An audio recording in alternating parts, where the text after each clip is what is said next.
Bubble blessings में आपका स्वागत है। आज कोरल कोव में हम सभी को शामिल करने और स्वीकृति के बारे में सीखने जा रहे हैं। ये बिल्कुल भी काम नहीं कर रहा है। क्या समस्या लग रही है? हारमनी? ओह, पादरी पफर मछली। मैं हमारे आगामी कोरल कोव फेस्टिवल के लिए एक नया गाना बनाने की कोशिश कर रही हूँ, लेकिन ये सही नहीं लग रहा है। शायद आपको कुछ प्रेरणा की जरूरत है। क्यों ना आप कोरल कोव के चारों ओर तैरने जाएं? जैसे ही हारमनी खोज करती है, वह विभिन्न समुद्री जीवों से मिलती है जो अलग अलग ध्वनियाएं निकाल रहे हैं। ओह मेरे, ये तो काफी तेज है। ये बहुत मधुर नहीं है। ये संगीत जैसा नहीं है ना? तुम्हारी तैराकी कैसी रही, हारमनी? मुझे डर है कि यह बहुत प्रेरणादायक नहीं थी। हर कोई इतनी अलग अलग ध्वनियां निकालता है। जब हम सब इतने अलग हैं, तो मैं कोरल कोव का प्रतिनिधित्व करने वाला गाना कैसे बना सकती हूँ? लेकिन हारमनी, क्या तुमने सोचा है कि ये भिन्नताएं ही शायद तुम्हें चाहिए? आपका क्या मतलब है? खैर, बाइबल हमें सभी को शामिल करने और स्वीकृति के बारे में सिखाती है। 1 कुरिन्थियों 12:12 में कहा गया है, क्योंकि जैसे शरीर एक है और उसके कई अंग हैं, और शरीर के सभी अंग यद्यपि कई हैं, एक ही शरीर है, वैसे ही मसीह के साथ भी है। मुझे यकीन नहीं है कि मैं समझ रही हूँ। हाय हारमनी, तुम इतनी उदास क्यों दिख रही हो? हारमनी अपनी समस्या युवा मछली को समझाती है। हारमनी, क्या तुम्हें याद नहीं जब हमने स्कूल में कोरल रीफ्स के बारे में सीखा था? उनके बारे में क्या? वे कई अलग अलग जीवों के साथ मिलकर बने होते हैं। हाँ, और वे सभी भिन्नताओं के कारण सुंदर होते हैं।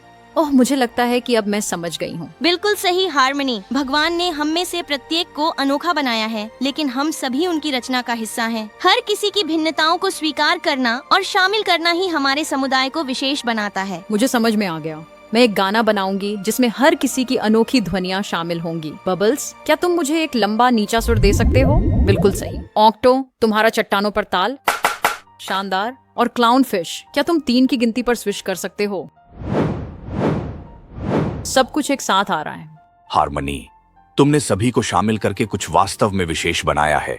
यह अद्भुत है। यह पूरे कोरल कोव का प्रतिनिधित्व करता है। मैं यह सबके अनोखे योगदान के बिना नहीं कर सकती थी।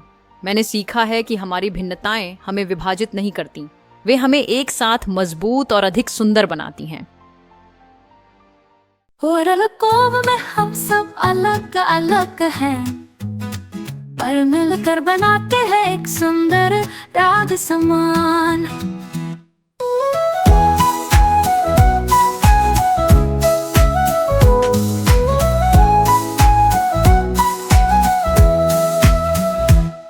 ईश्वर ने हर एक को खास बनाया है, साफ दिखता है सबको अपनाना ही हमारा असली रास्ता है।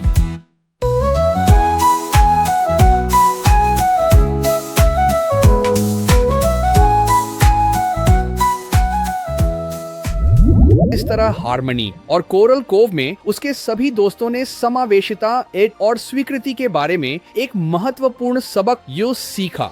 उन्होंने खोजा कि एक दूसरे की भिन्नताओं को अपनाने से उनके समुदाय में एक सुंदर सामंजस्य बनता है। याद रखो बच्चों, भगवान ने हम में से प्रत्येक को अनोखा बनाया है, लेकिन हम सभी उनकी अद्भुत रचना का हिस्सा हैं। जब हम सभी को शामिल करते हैं और स्वीकार करते हैं, तो हम भगवान के सभी प्राणियों के लिए उनके प्रेम को दर्शाते हैं। क्या हम इसे कोरल कोव फेस्टिवल में प्रस्तुत कर सकते हैं? बिल्कुल, ये हमारी विविधता का उत्सव होगा। अगली बार हमारे साथ बबल ब्लेसिंग्स में और रोमांच के लिए जुड़े, जहां विश्वास पानी के नीचे बहता है।